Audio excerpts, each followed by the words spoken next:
existem práticas que nós precisamos adotar. E dentro disso, uma boa administração, na prática, ela vai trazer consequências boas, ela vai trazer uma abundância na sua vida também. Amém? Então eu quero nessa noite aqui, falar com você sobre esse assunto. Agora deixa eu dizer uma coisa para você, para ficar muito claro. Nós como igreja da Paz em Barueri, mas também outras igrejas, vocês sabem que nós não temos o hábito de ficar aqui nem um domingo, ficar apelando e ficar falando muito tempo, olha, deem dízimos, devolvam o dízimo, deem ofertas. Nós não ficamos só fazendo isso, não é o nosso papel como igreja fazer isso, porque nós acreditamos que quem convence as pessoas é o Espírito Santo. É o Espírito Santo que convence de todos os princípios. Por isso nós temos como hábito aqui na igreja ministrar com a igreja semanalmente, no máximo 5 minutos. Você não vai ouvir mais que isso, ninguém vai ficar aqui um tempão falando. Porém, queridos, ainda nos dias de hoje, no século 21, a igreja tendo esse princípio, muitas pessoas ainda caem no questionamento. Por que as igrejas pedem dinheiro? Por que pede recursos? Não, veja, não é a igreja que pede. Aliás, a igreja não pede, nós só pregamos os princípios da palavra de Deus. Quando nós falamos de pecado, está na Bíblia. Quando nós falamos de amar a esposa, está na Bíblia. E também tem dinheiro na Bíblia. Se você talvez não sabe, mas eu quero te informar algo muito importante. Existem mais de 2.000 passagens falando sobre dinheiro na Bíblia. Mais do que fé. O único assunto que perde para dinheiro é reino. Então, queridos, nós precisamos ter revelação do que a palavra de Deus quer nos ensinar nesses dias. Eu entendo que muitos de nós ficamos às vezes meio que com o pé atrás. Por quê? Porque ou caímos em um extremo ou caímos em outro extremo. O primeiro extremo é a teologia da prosperidade, que prega que você tem que dar tudo, que você tem que dar sua vida, e isso é muito pesado. Eu não creio que isso é bíblico. Esse é um extremo, teologia da prosperidade. Mas o outro extremo, queridos, é o extremo onde as pessoas acreditam, um engano. Nos dias de hoje, as pessoas acreditam que cristão, que crente, que uma pessoa que serve a Deus, uma pessoa que serve o Senhor, precisa ser miserável.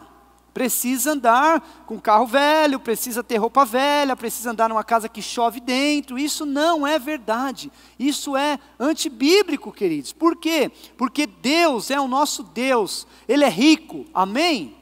Ele nos supre com todas as riquezas. O nosso Deus é poderoso. Então não tem essa verdade, não existe isso. Isso aí é antibíblico, miséria.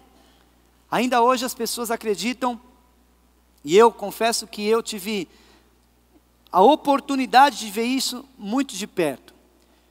Eu me converti com 21 anos, mas muito antes eu já conhecia a igreja, minha mãe, meus parentes, e eu via um sistema de igreja miserável, um sistema de igreja onde até o pastor tinha que depender da cesta básica da igreja. Queridos, isso não existe, isso aí é totalmente equivocado. Então, eu nunca que eu ia querer um evangelho como esse.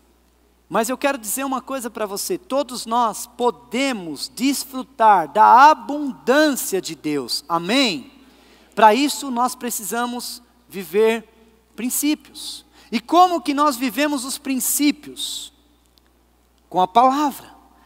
Uma coisa é eu ler, uma coisa é ouvir, outra coisa é eu aprender.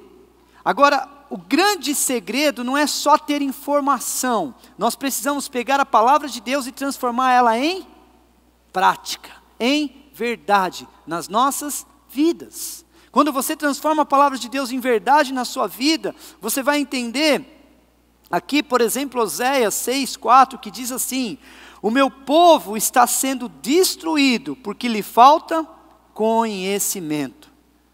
Ou seja, as pessoas, elas estão se perdendo na área financeira, que é o assunto de hoje, porque falta conhecimento, falta sabedoria, falta revelação. E eu estava orando por essa palavra, orando por esse tempo aqui, orando para ministrar com vocês, orando para ministrar com a igreja, e o Espírito Santo me confrontou dizendo assim: Você precisa fluir na sua autoridade. E eu fiquei pensando, como fluir na minha autoridade, Espírito Santo? Você precisa fluir na sua autoridade, como se uma pessoa estivesse falando, e eu ouvindo essa pessoa, e eu fiquei andando, porque quando eu estou orando, eu ando para um lado e para o outro, eu fico lá no meu quarto orando, eu sou assim, é meu jeito. E o Espírito Santo vai falando. E eu ouvi de novo, você precisa fluir na sua autoridade. E eu pensando nessa palavra, eu fiquei ali um tempo, o Espírito Santo falou o que era essa autoridade. Pela graça de Deus, queridos, eu trabalhei muitos anos no mercado corporativo, até 2012, e no mercado corporativo eu trabalhei na área administrativa financeira. Deus me deu a graça de ser levantado ali como um diretor financeiro de uma grande empresa, aonde nós, junto com uma equipe poderosa que Deus me deu lá, juntamente com a diretoria, presidente daquela empresa, nós levantamos a empresa, tiramos a empresa de um caos financeiro e levamos ela para uma abundância financeira, ao ponto de em 2008, o Brasil todo passou por uma crise, e a nossa empresa tinha dinheiro para emprestar. Então Deus me deu uma graça, e o Espírito Santo falou, é nessa graça que você tem que ir. Porque todos os anos nós fazemos no primeiro e no segundo semestre um seminário. Isso que eu estou fazendo aqui, nós fazíamos de quinta, sexta e sábado, mas considerando a massa e o tempo dos irmãos, nós vamos usar os cultos para fazer isso. E eu trazia pastores de fora, nada contra trazer, são homens de Deus abençoados, vieram aqui, vão voltar, mas o Espírito Santo falou, o Espírito Santo falou, você tem uma autoridade, a igreja pode te ouvir, você tem autoridade com a igreja, são suas ovelhas, ninguém melhor para falar com a igreja nessa área do que você.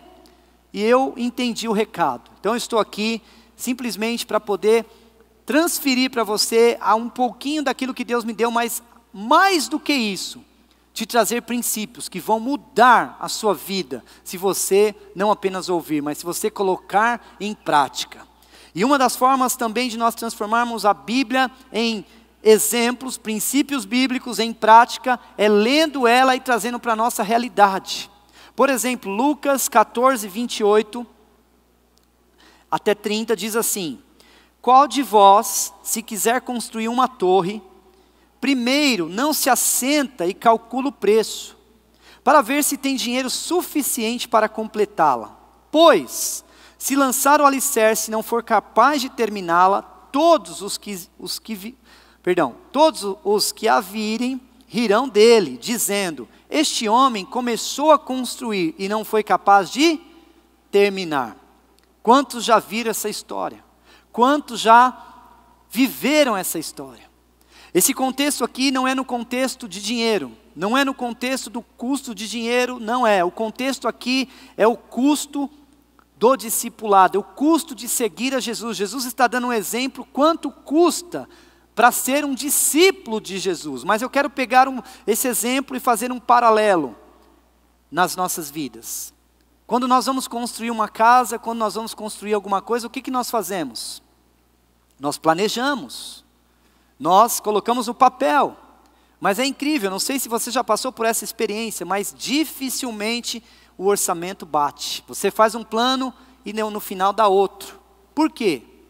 Porque fica inventando às vezes. Tem um programa na televisão, que é lá nos Estados Unidos, dois irmãos gêmeos, eles pegam a sua casa, eles vendem sua casa e compram outra casa para você. E ainda eles ajudam você a reformar a casa com o dinheiro da venda daquela casa.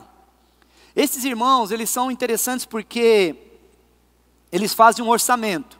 E geralmente, as esposas são... Porque é um desafio às vezes as esposas. O marido às vezes fala, não dá e tal. As esposas, não, mas tem que gastar, tem que fazer. E lá nos Estados Unidos, aqui no Brasil, as esposas são uma bênção. Não estouram orçamento, amém, Rose? Não estoura, é uma verdade, amém, irmãs? E lá é o seguinte, a esposa chega e fala assim, eu quero um azulejo na porta com florzinha. E o que os gêmeos fazem? Tem orçamento? Não, então não dá para pôr. Mas a esposa bate o pé, eu quero. Então tá bom, então eles vão colocar o azulejo lá, mas vai ter que tirar de algum lugar. Vamos pôr o azulejo aqui e não vai pôr aquela lâmpada lá. Não pode. Lá é assim, o orçamento tem que ser na risca. Só que nós muitas vezes não sabemos lidar com isso. Então, quando você começar a fazer qualquer coisa na área financeira, material, você precisa começar pela parte mais simples. Matemática, conta, cálculos. E nós ficamos assustados de fazer conta porque nós achamos um absurdo, mas não é, queridos. E eu quero começar fazendo algumas perguntas para você aqui. A primeira pergunta é: quanto dinheiro você precisa para viver hoje? Quanto dinheiro você precisa para viver hoje? Ah, pastor, eu preciso de muito dinheiro. Pastor, eu preciso de mais, ganhar mais. Quantos precisam de um aumento de salário? Quantos precisam? Agora, quantos querem um aumento de salário? Porque tem gente aqui que não levantou a mão. Veja bem, quando se trata de ganhar mais, todos nós queremos ganhar mais, sim ou não? Queremos ganhar mais, queremos ter mais renda, queremos fazer mais coisas, mas eu vou dizer uma coisa muito importante para você, entenda bem, nem sempre o aumento de salário resolve. Eu conheço pessoas, de verdade irmãos, eu conheço pessoas que ganhavam R$1.500, hoje ganham R$6.000. Quando ela ganhava R$1.500, eu falava assim, sem brincadeira, eu conheço, aqui não é historinha não, eu conheço, não posso falar o nome, senão você vai falar, meu Deus, vou ajudar o irmão. Quando você ganhava R$1.500, sobrava dinheiro? Claro que não, pastor, gastava mais do que R$1.500, como é que eu vivo com R$1.500? Não sobrava, mas agora com R$6.000, o que está acontecendo? Está sobrando, não está? Não, pastor, está faltando. Como assim, cara? Você ganha R$1.500, você ganha R$6.000 e não dá. Pastor, não dá. Eu estou gastando mais. Então veja, queridos, o problema não é ganhar mais. O problema é nós identificarmos a doença que está na nossa vida financeira. E eu faço uma outra pergunta: como está a saúde do seu bolso? Como está a saúde do seu bolso? Se você fosse dar um remédio hoje para a saúde do seu bolso, você daria o quê? Um Doril? Você daria uma injeção? Ou você daria uma quimioterapia? Porque quimioterapia é aquele bolso com câncer. Aquele bolso que está dilacerado. Talvez tenham pessoas aqui que estão realmente com a saúde financeira precisando de uma quimioterapia. Talvez outros um Doril. Talvez tem gente aqui que está de boa, não está precisando de nada. Mas eu quero dizer algo para você. Se você está nesse auditório e você se encaixa em uma dessas situações que eu vou falar aqui, você vai realmente entender que essa palavra é para você. A primeira situação é em crise. O que é estar em crise? Todo mundo fala que, não, eu estou em crise agora por causa do governo, por causa da crise que foi lá em Brasília. Todo mundo coloca a culpa em alguém, mas talvez a sua vida sempre foi uma crise. Você nunca parou para pensar e olhar para a sua vida financeira e fazer um plano. Estar em crise é o seguinte: você ganha 1.000 e gasta 1.100. Você está em? Repita comigo. Você está em? Quem ganha 1.000 e gasta 1.100 está em? Crise. Está em crise. Quem ganha 1.000 e gasta 1.001 está em? Diminuiu o volume, mas está em crise. Pastor, umzinho. Eu ganho 1.000 e gasto só R$1. Tá bom, vai, R$1 não, vamos pensar em R$10. R$10 nesse mês são quanto? R$10. No segundo mês 20, no terceiro 30, em 12 meses são 120, se tiver juros já é um absurdo. Então queridos, estar em crise é gastar mais do que ganha. Se você gasta 1 centavo a mais do que você ganha, você está em crise. Essa palavra pode ser para você. Ou você talvez esteja aqui no limite, vivendo no limite. O que é viver no limite? No limite é você andar em uma linha, em uma corda bamba. Você já viu se equilibrar e tal, e você vai se equilibrando o mês inteiro. Dia 15, você está se equilibrando. Dia 18, você está quase caindo. Dia 25, você já está quase lá no chão. Talvez dia 30 você está pendurado. Equilibrado, queridos, é um problema, sabe por quê? Pastor, mas eu estou bem, eu estou equilibrado. Será? O problema do equilibrado é que, se acontecer uma dor de cabeça, e você tiver que gastar R$5 para comprar uma Neosaldina, o que vai acontecer com você? Você vai? Hã? Só o pessoal daqui da frente está entendendo. Vocês estão ouvindo não, gente? Vai acontecer o quê?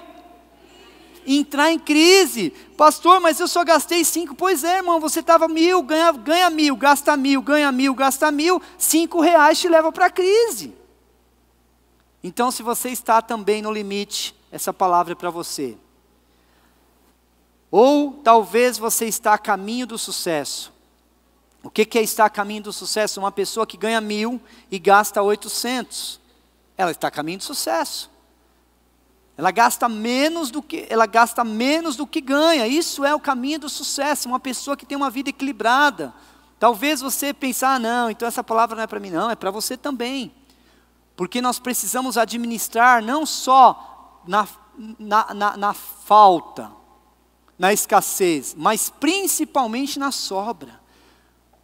Porque quando nós começarmos se passar uma situação, o que vai acontecer? Nós temos reservas. Temos reservas. Agora, o que nos leva, queridos, a entrar ou na crise, ou no equilibrado, ou em outra situação? Existe uma cultura chamada cultura materialista. O que essa cultura prega? Ela prega que eu e você temos que ter mais. Temos que possuir mais. Meu vizinho compra um carro, eu tenho que comprar também. Eu tenho 2 sapatos, eu preciso ter 4. Vai ter um casamento, eu tenho que comprar outro vestido. Não, mas e o vestido que você foi lá em 2012? Não, pastor, já saiu de moda. Agora é o vestido, é modelo 2018, versão 2019. Mas irmãos, talvez não tenha necessidade. A cultura diz que, não, mas todo mundo vai estar de vestido novo. Pois é, mas você não precisa também dar uma adaptada. Coloca uma florzinha aqui e já muda. Quantas pessoas aqui precisam de uma geladeira nova? Quantos precisam? Meu Deus, mais do que eu imaginava. Irmão, será que precisa mesmo dessa geladeira nova? Não está fazendo gelo, não está congelando, o feijão está azedando, então você precisa mesmo, mas talvez não esteja. E o problema da geladeira é o seguinte: você não vai comprar uma geladeira igual à sua, vai comprar uma maior, talvez com 2 portas, que sai água na porta, você aperta, a água sai, que delícia, maravilhosa. Só que essa geladeira maior, para encher essa geladeira de carne, de frutas, vai gastar uma nota. Ninguém pensa nisso. Eu já fui em casas, queridos, que a geladeira era tão grande, que tinha tanta fruta, mas tanta fruta. Eu fiquei pensando quanto esse irmão gastou com tanta fruta. Jesus amado, muita fruta. Só que era tudo pelo lado de fora, era imã de geladeira. Já viu aqueles imãs de geladeira? Tinha até tâmara. Tâmara é uma fruta cara, mas estava do lado de fora, viu, irmãos? Eu fiquei com a vontade de abrir para ver se tinha fruta dentro, eu tinha certeza que não tinha. Porque a geladeira era grande, então nós achamos que precisamos, mas talvez não precisamos. A cultura materialista prega isso. Tem uma frase de Henry Ford que diz o seguinte: o que precisamos é de pessoas que valorizem mais o consumo do que o lazer. Consumismo. Quando nós estamos debaixo de um consumismo, nós precisamos de libertação. Tem um vídeo que eu quero que você assista, porque talvez você precise de libertação nessa área.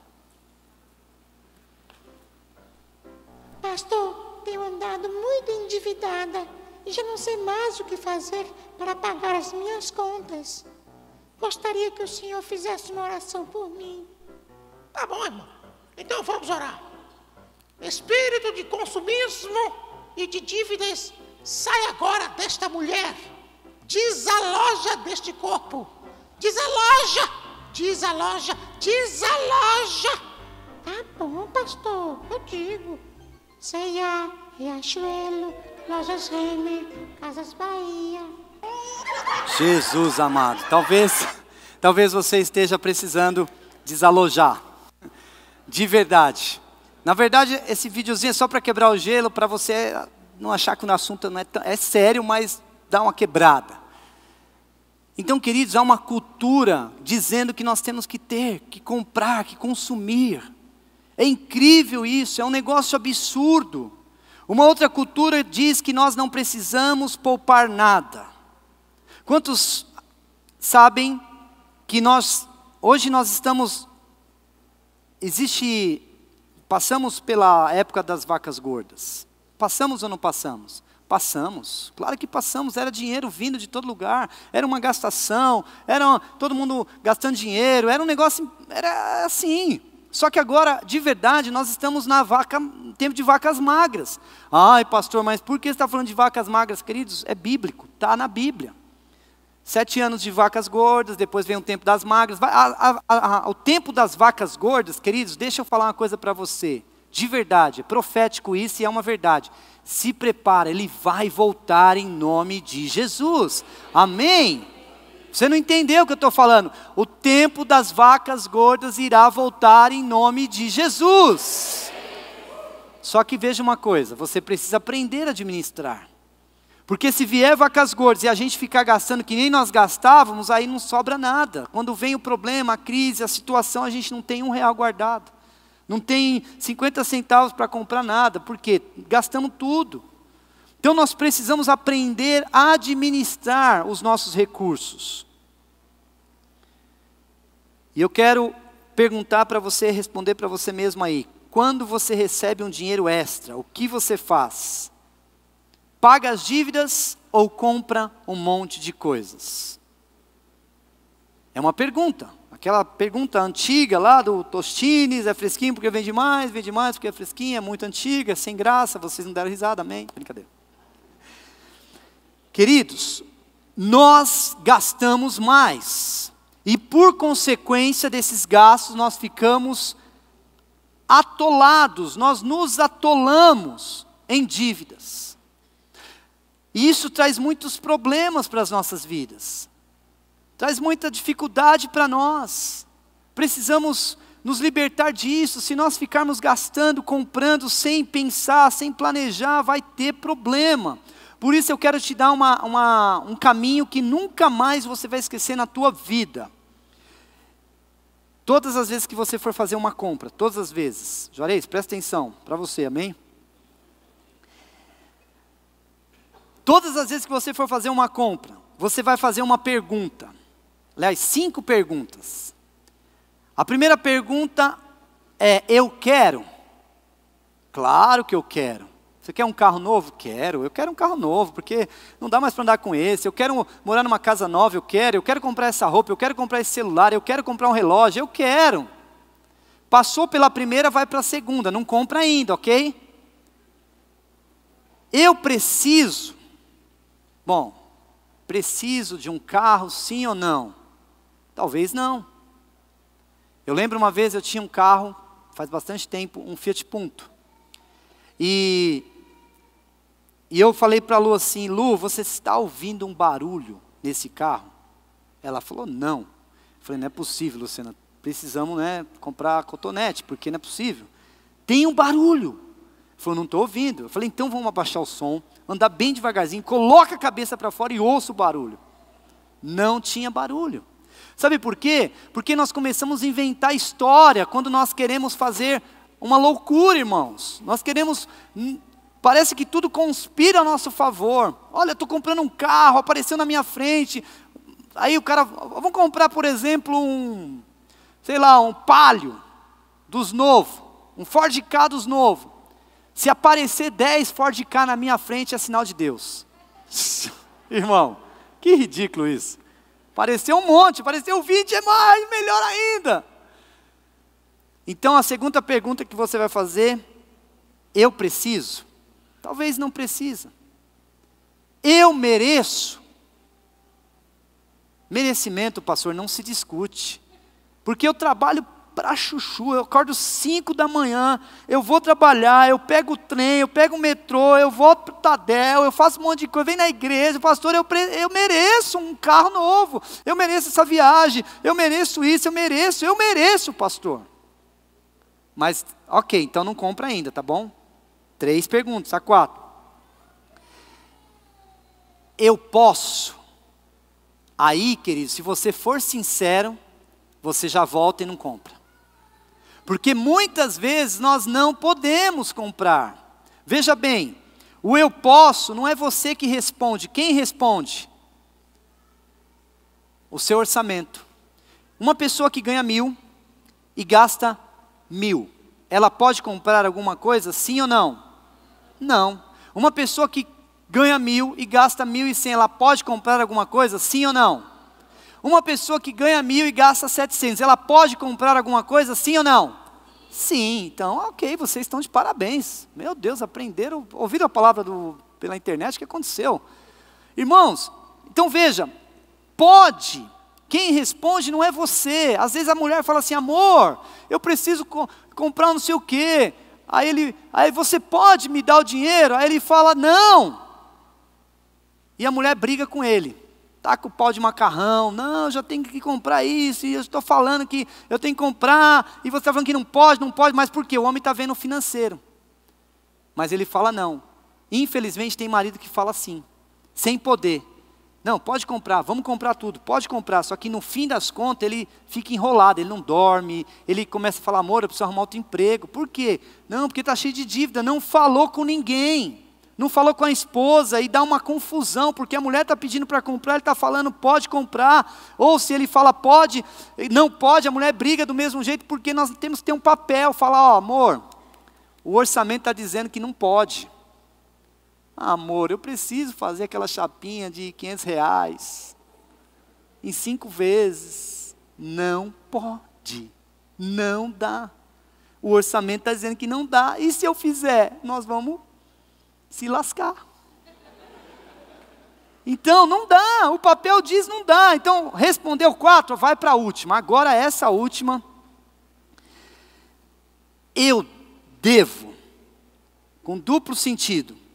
Eu devo o cara do gás, eu devo o irmão da igreja, eu devo o mecânico, eu devo a C&A, eu devo Casas Bahia. Você deve um monte de gente, não tem como comprar, irmãos.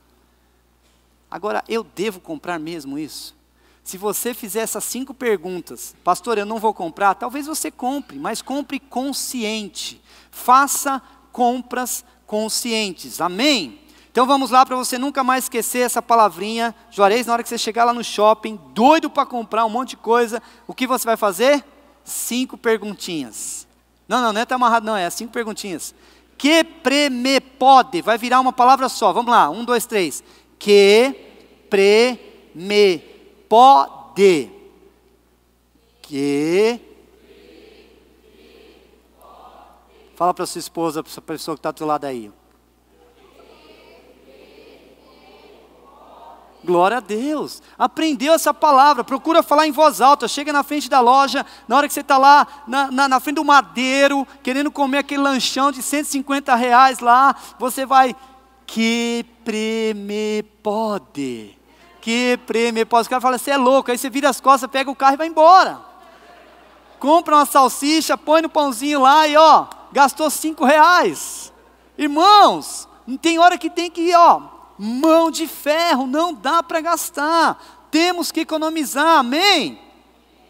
Cartão de crédito, veja bem queridos, cartão de crédito não é um problema, pastor, não é possível, queridos, nós hoje, a tecnologia, escuta o que eu estou falando, daqui uns dias você vai pagar as suas contas com anel, escuta aí, já tem isso. Você vai pagar com relógio, o relógio já paga, com o celular já paga, então eu não posso pregar aqui, não, rasgue o seu cartão, quebre o seu cartão. Quem sou eu para fazer isso? A tecnologia, o que nós precisamos então fazer, pastor? Aprender a lidar com cartão. É uma moeda, é um meio de pagamento. O problema é que nós não sabemos, compramos um monte de coisa no cartão e gastamos um monte de coisa no cartão e vamos achando que não pagamos e no fim das contas ficamos endividados. Amém? E eu quero caminhar aqui e fazer algumas perguntas para você ainda. A primeira pergunta é, se ocorrer tudo bem, como ficam as minhas contas? Seu correio deu tudo certinho, não teve crise, não teve problema financeiro, a empresa não deixou de pagar tudo, porque sabe, queridos, o problema é que nós vamos fazendo tantas dívidas, e não pensamos nas consequências. Se der um problema, e se seu cliente não pagar, e se o dinheiro não entrar, e se acontecer alguma coisa? E se der tudo errado, como ficam as contas? Qual é a minha renda? Quanto você ganha? Você sabe quanto você ganha? Pastor, eu não tenho nem ideia, eu sei que vai entrando, eu vou pagando, e quem chegar primeiro recebe. Tem gente que é assim. Eu estou te devendo, pô, ainda bem que você apareceu, cara, está aqui, ó. Não, mas você deve 500, não, eu estou te dando 100, é pegar ou largar, melhor um na mão do que 2 voando. E o cara pega. Aí no mês que vem ele fala, estou te devendo quanto mesmo? O cara fala 500, é mesmo, é 500, então está mais 100. Aí fica devendo 500 porque ele nem sabe. Tem pessoas que são assim, queridos. Quanto gasto por mês, quanto pago de juros por mês, enfim. Existe um caminho para eu e você sairmos dessa. É fazermos um orçamento, um planejamento. Os benefícios do planejamento financeiro são, temos os fatos, ou seja, você evita o desperdício, você sabe exatamente o que tem, o que vai sair. Por exemplo, irmãos, às vezes as pessoas, quanto que eu tenho para comprar em supermercado? Ah, não sei, eu vou lá gastar, eu vou pagar no cartão e seja o que Deus quiser. Não, faça um planejamento, faça um orçamento, veja se dá para gastar 200 esse mês, o mês que vem mais ou menos. É muito importante, isso aqui são princípios bíblicos, queridos, de administração. A Bíblia nos ensina, Jesus ensina isso. Nós precisamos saber lidar com isso. Faça um diagnóstico financeiro. O que é um diagnóstico financeiro? Diagnóstico financeiro é o seguinte: todos nós temos conta de água, luz, aluguel ou não, temos pagamentos mensais que são fixos, vamos dizer assim, celular, as contas fixas. Então essas contas são fixas, mas todos nós, ou pelo menos a maioria, ou alguns, temos prestações. O que são prestações? Aquela prestação do carro, a prestação da casa, a prestação do inglês, a prestação da bicicleta que você comprou, ergométrica que você nunca usou, a prestação. Temos prestações. Porém, queridos, as pessoas não se atentam. O montante da prestação mensal afeta o seu orçamento. Então imagina que eu tenho 100 num lugar, 100 no outro, 100 no outro, 100 no outro, quanto eu tenho? 500. Ou seja, eu ganho 1.000, 500 já está com prestações. E a água, a luz, o telefone e tudo isso, aonde entra? Essa conta precisa ser feita com um diagnóstico financeiro. Uma outra coisa importante nessa, assim que faz toda a diferença, queridos, é gastos diários. O que são gastos diários? São aqueles pequenos gastos que nós fazemos e não nos damos contas. Fazemos conta. Por exemplo, se você gastar R$10 num dia, é muito ou pouco? É pouco. Um cafezinho, R$10, uma coxinha e mais um chiclete, um Trident, vai R$10. É pouco? Pouco. Mas durante 30 dias, quanto que dá? 300, irmão. Meu Deus do céu, se eu gastar R$10 por dia, vezes 30, dá R$300. Jesus amado. Tem gente, queridos, que se colocar R$300 no orçamento, quebra. É por isso que muitos de nós estamos tendo problema financeiro, porque nós estamos gastando os pequenininhos aqui e não estamos dando conta. Mas R$300 vezes 12, quanto é? R$3.600. R$3.600, irmãos, para pensar se você tivesse economizado 300. Até agora, com novembro e dezembro, R$3.600. Jesus, o que você faria? Ia para a Bahia, tirar férias, passar o Natal lá em Porto Seguro, ó, R$3.600. Mas como, pastor, 3.600? A continha é simples, R$10 por dia, vezes 30, vezes 12. Pastor, está confundindo minha cabeça. Não, queridos, é simples. Se gastar um pouquinho de cada dia, vai dar um montão. Toma cuidado com os gastos diários. Os pequenos gastos, eles destroem a nossa vida financeira. Gastos irregulares. O que são gastos irregulares? Ninguém presta atenção nisso. Nós estamos em outubro, novembro, dezembro, final do ano, 13º entrando, vamos gastar, vamos sair, vamos passear, vamos curtir a vida. Mas, não esqueça, janeiro, fevereiro e março, nós temos alguns pagamentos que são irregulares, irmãos. Não pagamos todo mês, IPVA do carro. É em janeiro. Pastor, eu nem sabia que tinha IPVA quando eu comprei o carro. Senão não tinha devolvido. Mas tem. E se não pagar, pastor? Se não pagar, vai preso. Fica no pátio. Aí entra aquela loucura. Qual é a loucura? Pega dinheiro no agiota, pega dinheiro emprestado, pega dinheiro com a mãe, pega dinheiro com amigo, vende a bicicleta, vende cachorro, vende todo mundo para poder tirar o carro do pátio, porque não pagou IPVA. IPTU, começo do ano. Tem um monte de gente enrolado com IPTU. IPVA, IPTU, dentista irregular. Você vai no dentista todo mês? Não. Quando você vai no dentista? Quando dá uma dor de dente, aquela do inferno que eu fico a noite inteira. Põe gelo, põe uma bolsa aqui, põe tudo, não resolve, a dentista arranca. Manda arrancar, porque não tem um plano. De vez em quando tem que ir lá no dentista. São gastos de escola. Irmãos, pensa uma coisa. Graças a Deus que eu não tenho mais molecada para mandar para a escola, porque é um desafio. É material, é não sei o quê, é excursão, é viagem não sei para onde. É muito dinheiro no começo do ano. É matrícula, irmãos, é muita grana. E eu estou falando de quem estuda na escola pública, porque uma época eu mesmo ministro lá na escola particular, e eu apertou as contas, eu falei, vai para a pública. Foram para a pública. Eu pensei, agora acabaram os gastos, irmãos, parece que eu não sei o que acontecia. O governo dava papel, dava não sei o quê, mas eu falei, cadê o papel que o governo dá? Cadê os lápis? Não dava, eu tinha que comprar tudo.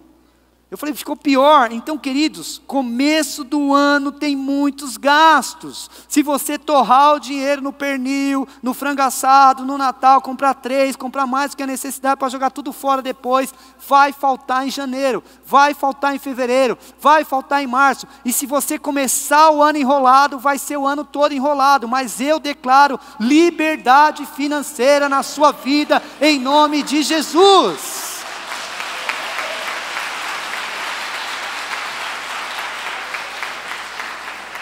E para concluir, a Bíblia diz em Coríntios 7:23 assim: fostes comprado por bom preço, não vos façais servos do homem. Queridos, tradução, não seja escravo. Antes da lei áurea, o que um escravo recebia por trabalhar? Comida, roupa e lugar para dormir. Se você está trabalhando por comida, por roupa e por um lugar para dormir, eu pergunto para você, será que você não está vivendo uma vida de escravidão? Queridos, a Bíblia diz que há uma abundância para nós. Mas o tema dessa palavra é a boa mordomia precede uma vida abundante. A vida abundante que está na Bíblia, a vida abundante que Deus promete, precisa começar com uma boa gestão, com uma boa administração, ganhando um valor, gastando menos. Não adianta nada a igreja aqui, queridos, falar de dízimo o mês inteiro, falar de oferta, porque vocês têm revelação, você tem entendimento disso. Mas quantas vezes você se vê apertado para fazer isso? Porque você não soube lidar com a sua vida financeira. E o problema é que a Bíblia diz que um abismo chama outro abismo, e você vai entrando num caos. Sabe, queridos, quando um pastor ele prega um assunto, ele não prega porque para ele prega para a igreja. Eu fico muito triste de ver pessoas patinando nessa área. Sendo que nós temos recursos, nós temos hoje tantas ferramentas, nós temos a palavra e nós temos ensino para vocês. Mas eu quero declarar, queridos, em nome de Jesus, sobre as nossas vidas, sobre a sua vida, sobre esta igreja, Está vindo um tempo novo de mordomia financeira em nome de Jesus, amém? Eu vou pedir para você ficar em pé. Enquanto nós cantamos aqui, eu vou fazer como eu fiz nos outros cultos. Você